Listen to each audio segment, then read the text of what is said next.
স্বাগতম সবাইকে private teacher online এডুকেশনের এই পর্বে। আজকে আমরা আলোচনা করতে যাচ্ছি সেট নিয়ে। এই সেট থিওরি বা সেট তত্ত্ব আবিষ্কারক হচ্ছে জার্মান গণিতবিদ জর্জ ক্যান্টার। এখন এই সেটটা কি? সেট হচ্ছে সুনির্ধারিত কোনো বস্তুসমূহের সংগ্রহ। যেমন তুমি যদি দোকানে যেয়ে বলো যে আমাকে এক সেট ডিনার সেট দেন, তাহলে তোমাকে জিজ্ঞেস করবে কত সেটের ডিনার সেট আপনি চাচ্ছেন। 32, 64, 28, 21, 22 ইত্যাদি নানা ধরনের, অর্থাৎ নানা সংখ্যক ধরনের ডিনার সেট পাওয়া যায়। এটা এক ধরনের সেট।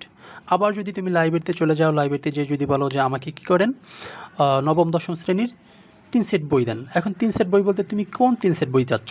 গণিত হতে পারে, ইংরেজি হতে পারে, বাংলা হতে পারে, বা সাধারণ বিজ্ঞান হতে পারে। আবার ধরো তুমি যে বললে যে লাইব্রেরিতে যে আমাকে কী করেন অষ্টম শ্রেণীর বই সেটটা দিন।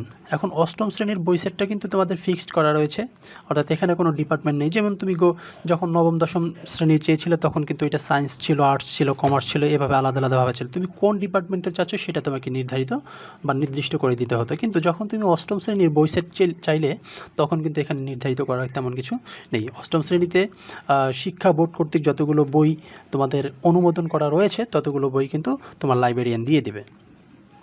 এখন আমি যে এই অষ্টম শ্রেণীর বই চাইলাম, নবম শ্রেণীর বই চাইলাম, ডিনার সেট চাইলাম, এই সমস্ত কিছু চাইলাম, এগুলো আবার যদি ধরো তুমি বিয়ে করতে গেলে এবং বিয়ে করতে যাওয়ার সময় তুমি কন্ডিশন জুড়ে দিলে যে আমরা বরপক্ষ থেকে আসবো, 50 জন মহিলা আসবো এবং 50 জন পুরুষ আসবো। এখন এই 50 জন মহিলা এবং 50 জন পুরুষ যে তুমি যাবে, এই মহিলা সংখ্যক এবং পুরুষ সংখ্যক লোকদেরকে এক একটা সেট বলা হতে পারে।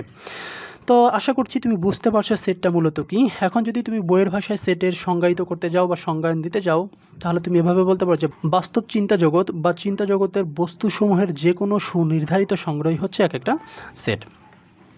তোমরা এই সংজ্ঞাটা তোমরা লিখে নিতে পারো। তো আমি আশা করছি তোমাদের লেখার কোনো প্রয়োজন হবে না, কারণ তোমরা বুঝতেই পারছো যে সেটটা মূলত কী। কোনো নির্দিষ্ট সংখ্যক, কোনো নির্দিষ্ট বস্তু বা নির্দিষ্ট চিন্তা চেতনার সমস্ত উপাদানসমূহকে যখন তুমি সুনির্ধারিতভাবে সংগ্রহ করবে বা এক জায়গায় গ্যাদার করবে, দলবদ্ধ করবে, সেই জিনিসটাকে বলা হবে এক একটা সেট। হতে পারে সেটা পুরুষের সেট হতে পারে, মহিলার সেট হতে পারে, বইয়ের সেট হতে পারে, ডিনার সেট ইত্যাদি, জানোর মোবাইল সেট হতে পারে। এরকম নানা ধরনের সেট তুমি আবিষ্কার করতে পারো বা আবিষ্কারভাবে তুমি লিখে তোমার কাজগুলো সম্পাদন করতে পারো। এখন কথা হচ্ছে সেট প্রকাশ করার মাধ্যম। সেটটাকে মূলত প্রকাশ করতে হয় ইংরেজি অক্ষরগুলোর বড় হাতের যে লেটারগুলো রয়েছে সেগুলো দ্বারা, যে এ, তারপর বি, অর্থাৎ ক্যাপিটাল লেটারগুলো দ্বারা তোমাদের সেটটা প্রকাশ করতে হয়। এখন যদি তোমাকে বলা হয় যে বরপক্ষের সেটটাকে তুমি এ প্রকাশ করো, তুমি লিখলে যে এ সমান লিখলে যে কি বরপক্ষের সেট। আবার তুমি লিখলে যে বি সমান কনেপক্ষের সেট। আবার তুমি লিখলে যে সি সমান তোমার হচ্ছে কি বইয়ের সেট। আবার ডি সমান তোমার ডিনার সেট। এখন এই যে ডিনারের সেটটা রয়েছে সেই জিনিসটাকে তুমি প্রকাশ করবে, একটা চিহ্নিতকরণ করবে বা নামকরণ করবে, সেটা হচ্ছে ইংরেজি বড় হাতের বা ক্যাপিটাল লেটার দ্বারা তোমাদের এই সেটের প্রকাশ করাটা হয়ে থাকে। এখন কথা সেটের উপাদান সংখ্যা কী। এখন আমি এখানে লিখলাম যে সি সমান তোমার 3টা বই ছিল 1, 2, 3, অথবা আবার এরকম থাকতে পারে যে ডি সমান তোমাদের হচ্ছে বেজোড় সংখ্যক 1 থেকে 10-এর মধ্যে যতগুলো বেজোড় সংখ্যক রয়েছে তাদের সেট। তো 1 থেকে 10-এর মধ্যে বেজোড় সংখ্যক রয়েছে 1, 3, 5, তারপর 7, তারপর 9। এটা হচ্ছে 1 থেকে 10-এর মধ্যে বেজোড় সংখ্যক সেট গেল। এখন এই যে আমরা বললাম যে ডি সমান 1 থেকে 10-এর মধ্যে লিখিত সমস্ত বিজোড় সংখ্যাগুলো।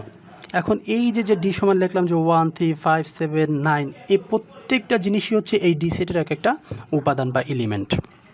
এখন আমরা যদি বলি যে সেটের উপাদান বলতে কি বুঝাবে, সেটের উপাদান বলতে বুঝাবে যে কোন সেটের আন্ডারে কতগুলো ভ্যালু বা মান রয়েছে, সেই সমস্ত ভ্যালু বা মানগুলোকে বলা হবে এক একটা সেটের এক একটা আলাদা আলাদা উপাদান। এখন একটা সেটের মধ্যে উপাদান অনেক কিছু হতে পারে। যেমন তুমি যদি এভাবে লেখো যে এখানে যেমন এটাকে যদি আমরা ধরি যে ডি সমান 1, 2, 3, 4, 5 বা 1, 3, 5, 7, 9, এটা যেহেতু আমরা করেছি সেহেতু এই আলোকে যদি আমরা বলি যে একটা হচ্ছে ডি এর একটা উপাদান, আমরা কি বললাম যে এখানে যে একটা রয়েছে এটা ডি সেটের একটা উপাদান বা সদস্য। এখন সেই জিনিসটাকে আমরা বলতে পারি যে 1 বিলংস টু ডি। এই চিহ্নটা দ্বারা তোমাকে বোঝায় যে এলিমেন্ট চিহ্ন, এটাকে বলা হয় এলিমেন্ট চিহ্ন, বা বিলংস টু বোঝায় যে 1 হচ্ছে ডি এর একটা সদস্য। আবার বলতে পারি যে 3 বিলংস টু তোমার ডি। আবার বলতে পারি যে 5 বিলংস টু তোমার ডি। এই যে বিলংস টু দ্বারাই আমরা এক একটা সেটের উপাদানকে চিহ্নিতকরণ করতে পারছি। এখন আবার অনেক সময় হতে পারে যে তুমি কি পাচ্ছ যে এ সমান এরকম দেওয়া আছে যে এ বি সি এরকম দেওয়া আছে। এখন এই ক্ষেত্রে তুমি বলতে পারবে যে এ বিলংস টু এ, অর্থাৎ এই ছোটো হাতের এর উপাদানটা হচ্ছে এর, ছোটো হাতের এই এটা হচ্ছে এর একটা উপাদান, বা ছোটো হাতের বিটা হচ্ছে এর একটা উপাদান, এবং সিটা হচ্ছে তোমার এর একটা উপাদান। এখন যখন কোনো একটা সদস্য হবে না, সেই জিনিসটাকে আমরা কীভাবে প্রকাশ করতে পারি? সেই জিনিসটাকে আমরা এভাবে প্রকাশ করতে পারি, যেমন এই এর মধ্যে কিন্তু এ বি সি রয়েছে কিন্তু ডি কিন্তু নাই। এখন আমরা বলতে পারবো যে D does not belongs to A, অর্থাৎ ডি কিন্তু এর কোনো একটা সদস্য নয়। এখন এই ডাজ নট বিলংস টু বোঝানোর জন্য তোমাকে এই এলিমেন্টটাকে কেটে দিতে হয়, এই দ্বারা বুঝাবো আমরা D does not belongs to A, অর্থাৎ আমরা বুঝতে পারছি যে ডিটা এর কোনো সদস্য নয়। এখন আমরা এই আলোচনার মাধ্যমে আমরা এতটুকুন বুঝতে পারলাম যে সেটের উপাদানটাকে কীভাবে তোমার প্রকাশ করতে হয় বা লিখতে হয়, এবং উপাদানের যে সিম্বল বা প্রতীকটা ছিল সেই জিনিসটা আমরা এই পর্যায়ে শিখতে পারলাম। এর পরবর্তীতে আমাদের এখান থেকে শেখার যে জিনিসটা রয়েছে সেটা হচ্ছে সেট প্রকাশ করার পদ্ধতি। সেট প্রকাশ মূলত দুইটা ভাবে হয়ে থাকে, একটা ছিল রোস্টার বা টেবুলার মেথড, আর একটা ছিল তোমার সেট বিল্ডার মেথড। যেমন আমরা এখানে লিখি যে তালিকা পদ্ধতি বাংলায় যদি হয় তাহলে তালিকা পদ্ধতি,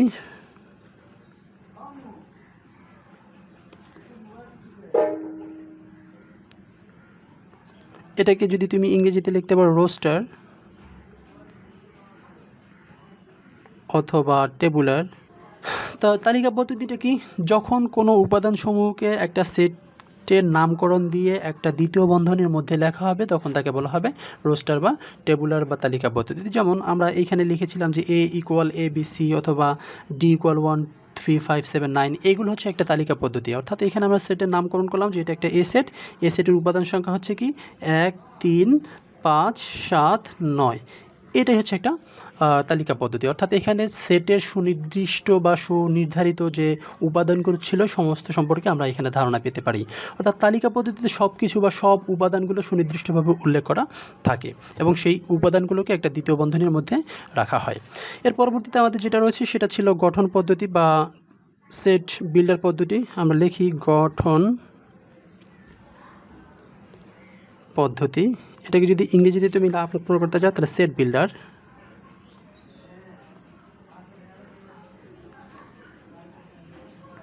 সেট বিল্ডার মেথড। তো এই গঠন পদ্ধতিটা কি? গঠন পদ্ধতিতে তোমার কখনোই যেমন তুমি তালিকা পদ্ধতিতে সুনির্ধারিত বা সুনির্দিষ্ট মান পেয়েছো, গঠন পদ্ধতিতে কখনোই তুমি এরকম সুনির্দিষ্ট বা সুনির্ধারিত মান পাবে না। এখানে তোমাকে কিছু কন্ডিশন বা শর্ত বা তোমার সাধারণ ধর্ম উল্লেখ করা থাকবে, যার আলোকে তোমার এই সেটের মধ্যে কোন উপাদানগুলো হতে পারে সেই জিনিসগুলো সম্পর্কে তুমি ধারণা নিবে মাত্র। যেমন হতে পারে এখানে তোমাকে বলা হলো যে এ সমান এর উপাদান মনে করো তোমার এক্স, এই এক্সটা হচ্ছে কি কনে পক্ষের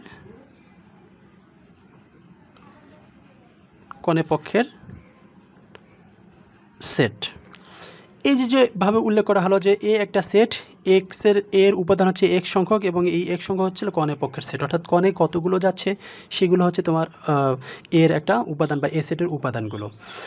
এখন যদি তোমাকে আবারও এরকমভাবে বলা হতে পারে যে বি সমান, ধরো এখানে বি সমান বলা হচ্ছে যে বি এর উপাদান সময় হচ্ছে এক্স সংখ্যক এবং এক্সটা হচ্ছে কি, এক্সটা যেন হয় যে 1 থেকে 10 এর মধ্যবর্তী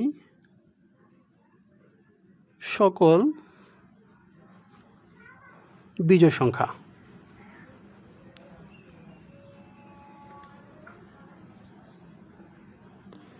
বলা হলো যে বি এর সেটটা হচ্ছে এক সংখ্যক এবং এই এক সংখ্যকটা হচ্ছে 1 থেকে 10-এর মধ্যবর্তী সকল বিজোড় সংখ্যা হচ্ছে বি এর সেট। এখন এই যে বললাম যে 1 থেকে 10-এর মধ্যে বা মধ্যবর্তী সকল বিজোড় সংখ্যক সেট, এটা কিন্তু নির্দিষ্ট কোনো মান দেয়নি, কিন্তু এটাকে যদি তুমি তালিকা পদ্ধতি লিখতে যেতে তাহলে তুমি এভাবে লিখতে পারতে যে বি ইকুয়াল যে 1 থেকে 10-এর মধ্যবর্তী বিজোড় সংখ্যা হচ্ছে কি, যেমন 2 4 6 8, এগুলো কিন্তু 1 থেকে 10-এর মধ্যবর্তী সমস্ত বিজোড় সংখ্যক সেট। তো আশা করছি তোমরা তালিকা পদ্ধতিটার মেথডটা এবং গঠন পদ্ধতির যে মেথডটা দুটোই কিন্তু আলাদা আলাদাভাবে বুঝতে পারলো। তোমাদের সেট প্রকাশ করা যে দুটো পদ্ধতি ছিল, একটা ছিল তালিকা পদ্ধতি, একটা ছিল গঠন পদ্ধতি। এই দুইটার মধ্যে যে পার্থক্যটা ছিল সেটা হচ্ছে তালিকা পদ্ধতিতে তুমি সুনির্দিষ্ট বা সুনির্ধারিত মানগুলো বা উপাদানগুলো পেয়ে যাচ্ছ, কিন্তু গঠন পদ্ধতিতে সেই জিনিসটা পাচ্ছ না। এখানে সেই মানগুলো পাওয়ার জন্য তোমাকে কিছু একটা কন্ডিশন বা সাধারণ কোনো ধর্ম উল্লেখ করা থাকবে এবং তার উপর ভিত্তি করেই তোমাকে তার সেটের যে উপাদান বা মানগুলো তা লিখতে হবে বা জানতে হবে বা বের করতে হবে। তো আশা করছি সেট কি, সেট প্রকাশ করার মাধ্যম, সেটের উপাদান সংখ্যা, সেট প্রকাশ করার পদ্ধতি, এই যে 4টা টপিকস নিয়ে আমরা আজকে আলোচনা করলাম, এই আলোচনা তোমাদের অর্থবহুল বা তথ্যবহুল হয়েছে এবং তোমরা এখান থেকে বুঝতে পেরেছো সেট সম্পর্কে যে প্রাথমিক ধারণাটা ছিল সেগুলো নিয়ে। আমরা আগামী পর্বে সেট সম্পর্কে আরও ভ্যাস্ট বা অভ্যন্তরীণ আলোচনা করতে যাব। তো সে পর্যন্ত সবাই ভালো থাকবে, সুস্থ থাকবে। আল্লাহ হাফেজ।